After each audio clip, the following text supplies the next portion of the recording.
Good morning, everyone. Well, actually, just you, because you should be listening to this on your own, and you're hopefully behaving for your sub. Okay, so today's lesson is about animal communication. We're going to look at how they communicate and how they interact in their society. So the essential questions should be already on your notes, and then you have your vocab, social behavior, aggression, territory, society, pheromone, and bioluminescence. And I believe those are all on your notes. All right, so let's begin. Communication. So, what is communication? Communication is an action by the sender which influences the behavior of the receiver. So, that just simply means when you're telling someone something and they react to what you told them. So, what you are either showing them with your posture, what you're saying to them, doesn't have to just be verbal communication. So it can be by sound, it can be by scent, or it can be by action. So sound, the communication is me talking to you. If I raise my voice, I'm communicating differently than if I'm speaking at this voice. Scent would be more so with the animals, they leave their scent, and actions would be what I'm trying to show you in my posture or my just how I'm standing. If I'm standing with my arms crossed, you can tell I might be mad at you guys. All right, so we're moving on here, and I'll go back for a second because I always feel like you probably want me to go back. So, again, the definition is the action of the sender that causes your behavior to change, and then sound, scent, or actions. All right, so first one, sound communication. So, we got our gorilla here thumping on his chest, we got our beaver flapping his tail. So, they're either doing this to say, hey, I need a mate, and this is a very common thing, or they might be doing it to say, hey, I'm in charge. So this gorilla clearly is trying to show his strength, and that might either attract a mate or that might scare off other gorillas. And then our beaver here is getting attention. Again, this is to get a mate. So a lot of times sound communication in the animal kingdom is to get other species to know they're there and to come towards them. So again, a big thing for sound communication is attracting a mate. And a lot of times, only you can hear it. So there are certain animals that make these sounds that only others of their species can hear. So, of course, that's not the same with us. But if you've ever heard about like dolphins and whales and how they speak, there are certain levels that only they can hear. Moving on to light communication. You should all know this one. Oh, and by the way, in the background, I hope you're remembering that that's imprinting. Those little ducklings, they're following their mom, and at least they imprinted on the right animal. All right, so light communication. Most famous one, bioluminescence. So let's look at this word. So you have bio right there, which means living, and then luminescence is light. So this is living light. This is light that comes from within. So it's the ability of living things to give off light. So this is not electricity. This is not turning on light. This is light from within. So it's produced by a chemical reaction, typically within the organism. And we all have seen fireflies. And so now, next time you think about when you catch a firefly, what you're actually doing is stopping them from reproducing, stopping them from keeping their species going. Because when they have the lights going, when they're flickering, that's actually them saying that it's mating season and they're looking for their species. So let's try not to catch them in a glass this summer. All right. So here is a video on bioluminescence. So let's see if this works. Nope, it didn't work. Let's go back. Oh, here we go.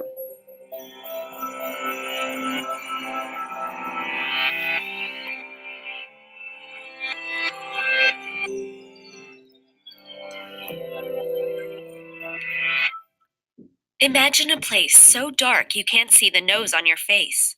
Eyes open or closed, it's all the same, because the sun never shines there. Up ahead, you see a light. When you creep in to investigate, a blue light flits around you. I could watch this forever, you think. But you can't, because the mouth of an anglerfish has just sprung open and eaten you alive. You are just one of many creatures at the bottom of the ocean who learned too late to appreciate the power of bioluminescence. Bioluminescence refers to the ability of certain living things to create light. The human body can make stuff like earwax and toenails. But these organisms can turn parts of their body into glow sticks. It's like nature made them ready to rave. Why? In one way or another, bioluminescence improves a living thing's chances of survival. Take the firefly. Its ability to glow green helps it attract a mate on a warm summer night. But it's just one of many living things that can glow. The railroad worm, Phryxothrix hirtus, can light up its body in two colors, red and green. Would you eat something that looks like an airport runway? Neither would any sensible predator. The flashing lights keep the worms safe. Then there's the deep sea shrimp, Acanthophyra purpurea. When it feels threatened, it spews a cloud of glowing goo from its mouth. Who doesn't run the other way when they've just been puked on? Plus, that puke attracts bigger predators who want to eat the shrimp's enemy. So what if you can't bioluminesce? No problem. There are other ways for living things to make bioluminescence work for them, even if they weren't born with the equipment to glow. Let's revisit the anglerfish, moments before it tried to eat you. That glowing bait on top of its head? It comes from a pocket of skin called the esca. The esca holds bioluminescent bacteria. The anglerfish can't glow there by itself, so it holds a sac of glowing bacteria instead. Remember the firefly? It can actually make itself glow. Inside its lantern are two chemicals, a luciferin and a luciferase. When firefly luciferase and luciferin mix together in the presence of oxygen and fuel for the cell called ATP, the chemical reaction gives off energy in the form of light. Once scientists figured out how the firefly creates its luciferase and luciferin, they used genetic engineering to make this light-producing reaction occur inside other living things that can't glow. For example, they inserted the genes, or instructions, for a cell to create firefly luciferase and luciferin into a tobacco plant. Once there, the tobacco plant followed the instructions slipped into its DNA and lit up like a Christmas tree. The beauty of bioluminescence, unlike the light from the sun or an incandescent bulb, is that it's not hot. It takes place in a range of temperatures that don't burn a living thing. And unlike a glow stick, which fades out as the chemicals inside get used up, bioluminescent reactions use replenishable resources. That's one reason engineers are trying to develop bioluminescent trees. Just think, if planted on the side of highways, they could light the way using only oxygen and other freely available clean resources to run. Talk about survival advantage. That could help our planet live longer. Do you find yourself thinking of other ways to put bioluminescence to good use? That glow stick you swing at a rave may help you find a mate, but how else can bioluminescence improve your survival?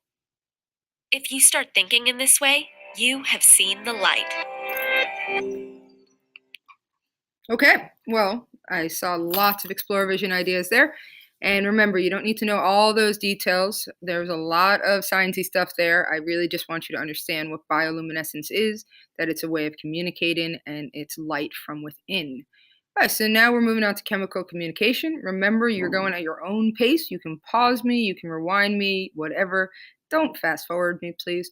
All right, so here we go. So, chemical communication. So, animals use chemicals to influence the behavior of another animal of the same species. That sounds kind of complicated, but it really isn't. So, an example of this is a pheromone, which remains in the environment so animals can communicate without being in that same area. So, this is what I want you to really look at, this pheromone. So, we've all seen this before. A pheromone is simply your dog pees on that tree to tell everyone that's his tree. He's leaving his pheromones behind. That skunk skunked you. He's doing that to tell everyone that he skunked you. He's in the area. So pheromones are used all the time. They can tell you about, let me go back, about this is my territory. They can say there's danger in the area. They can say I'm in heat, I'm ready to mate, so I'm attracting a mate. They could also be saying that I'm threatened or I'm injured. We do this. We have pheromones. Think about it for a second. We have natural pheromones that we can't even smell that we're giving off right now, but we also have artificial pheromones. Can we think of anything that's artificial that we use so that we can attract a mate? Think about it for a second. What do you use? And hopefully you all use it, and hopefully some of you will start using it more.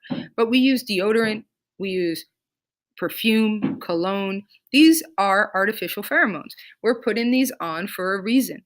And if you see those commercials, a lot of the Axe commercials, it's always like, oh my God, all the girls are going to run after you because you put on the Axe.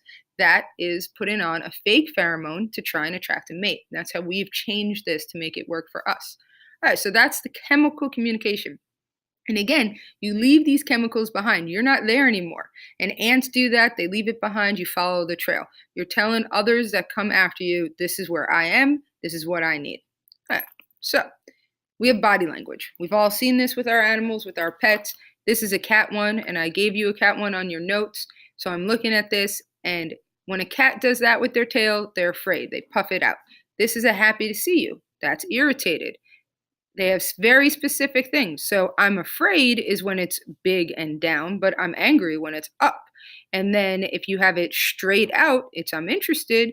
But if you have it straight out and sitting, I'm mad at you at this point. So body language here, these cats tell you everything that you need to know pretty much based on their tail.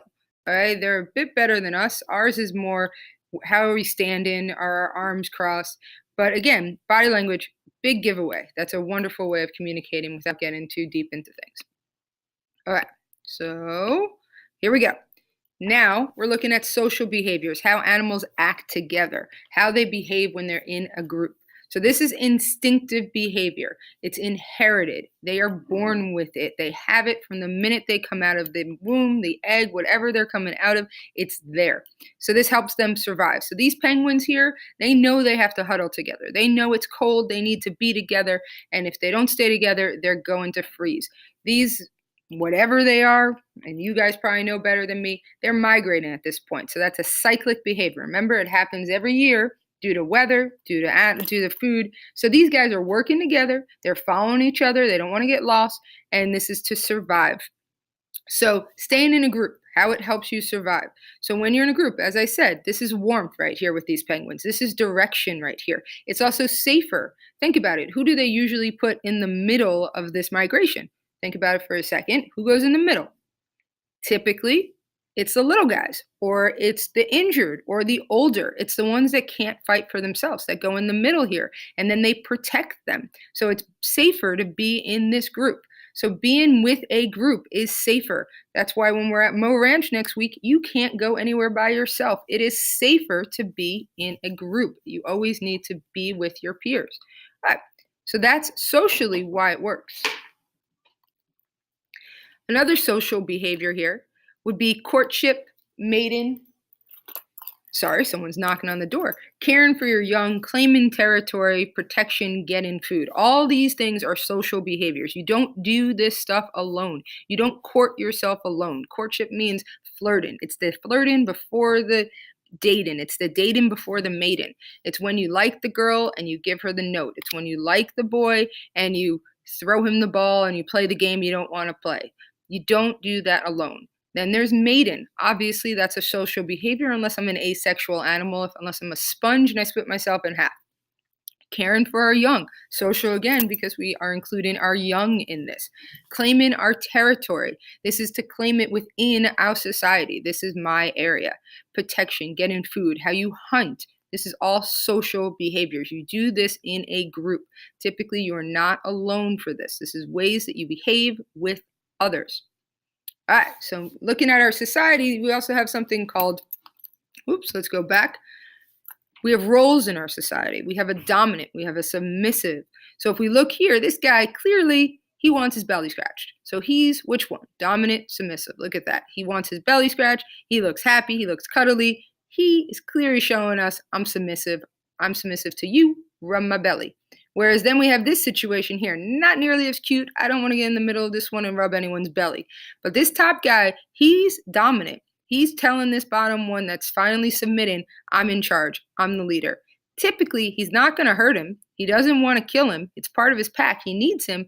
But he's telling him, I'm in charge. And he's showing his dominance with his face, with his teeth, he's on top. Again, this is all signs of dominance. Here, we have a society, again, you have that queen bee. The queen bee's in charge. She's dominant. And all the other ones, they're submissive to her. So in a role, in a society, we have to have roles. If everyone's dominant, it's just going to fall apart. If everyone's submissive, who the heck is taking the charge of it? So we need to have that dominant and that submissive. And in animal kingdom, we can usually see when an animal is showing dominance or submission. Now we have aggression versus submission. So aggression, you're angry, you fight, you threaten. So you usually do this. You want to defend your territory. You want to protect your young. You want to get food. Your body physically changes. Not for us, of course. I mean, a little bit for us, but we're not hissing. Our ears aren't going back. But when you see animals, their ears typically go flat. Their back gets arched. They start to hiss. They start to growl. They physically look different. They physically make themselves look bigger. They're showing their aggression. They're showing their dominance. And they need to do this because they need to protect what's theirs. So they're going to be aggressive until someone submits. And this goes right to our territorial behavior. So an area that an animal wants to defend is their territory. They are defending it from their own species because it's their territory. A tree is loved by a squirrel. All squirrels want that tree. It's not going to defend its tree against a person. I don't want that tree. Unless I'm cutting down that tree, that squirrel can have that tree. So this is typically between its own species. And they want it because in that territory, they have their food, their shelter, their mates. And they are competing for food, shelter, and mates. So this is where that competition gets in. This is where carrying capacity gets in. If we don't have enough trees, then we don't have enough carrying capacity for everyone that wants to be there. So some of them are just going to have to leave, or some of them are going to die out, and they might also just fight to the death. But territorial behavior, you want what's yours. You want what's in your area because you need that food, you need that shelter, you need that mate. All right, so now we're moving to that courtship behavior. We spoke about it briefly when we were talking about societal behavior, and I said this was that dating thing. This is how you date before you mate. It's what you do to get the girl, to get the boy. It's however it is. Obviously, we do different things. If someone came up to me and started to rub their head against my head, no, I'm not going to go on a date with you. But for this swan, that's what they like. This is attractive to some birds, not attractive to me. Fluffing up your neck. Again, this is how they're courting each other.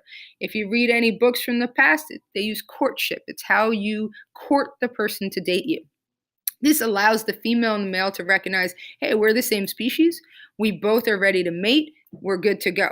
This also ensures reproductive success because, again, it's telling me I'm ready to mate. Because in many of these animals, there's a season, there's a cycle of mating, and they can't mate at all times. So they can only mate when they're fertile. So this is the time when they are giving off that scent and telling them that they're ready to mate and saying, I'm part of your species. This is also where the males typically are going to show off. And typically that's the same with you guys.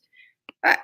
So again, usually our male, more colorful, and he's the one doing the courting. Usually he's the one working and the girl gets to make the decision. So that's sweet. All right. Here's a little bit of some courtship.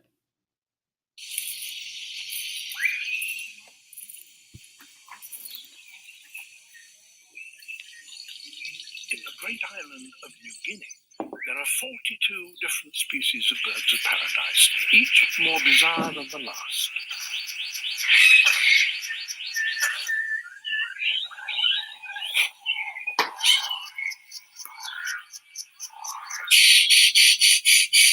So guys, this is the courtship. This is the boys showing off for the girls. So they do a little dance. They show their feathers.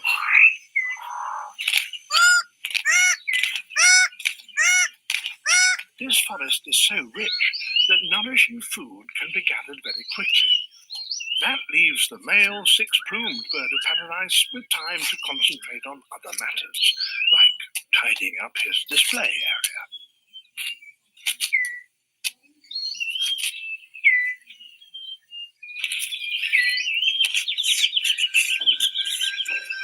Everything must be spick and span.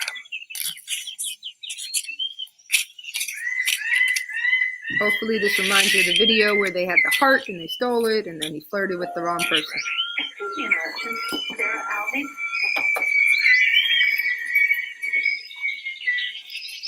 All right, so now he's going to dance.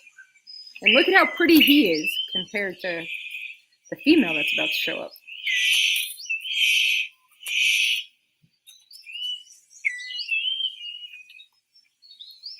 Very impressive, but no one is watching. The superb bird of paradise calls to attract the female. So now we have sound communication. And he has more luck. But what does he have to do to really impress her? So look at her, just plain brown, and look at him. Once he turns around, it's crazy. Look at that. And they're the same species of animal.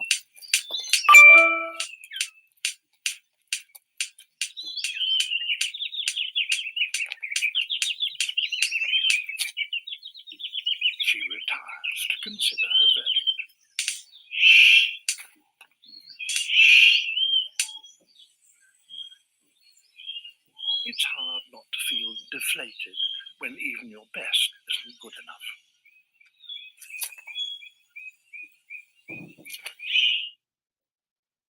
Okay, moving on. Oops, let's skip. All right, so that is the end of this lesson. So you have your sheet. You got to fill that sheet out. Make sure all of it's completed. You want to get completion. You want to get the 25 points. Answer any questions that are there. If you finish early, which, some of you might, there is another assignment for you. And I will go through that differently. So right now, go through this lesson, answer those questions. If you want to start making some flashcards, I'll leave flashcards for you. Use those vocab words. And again, just email me if you have any questions. So hopefully this worked. Hopefully you got it. All right.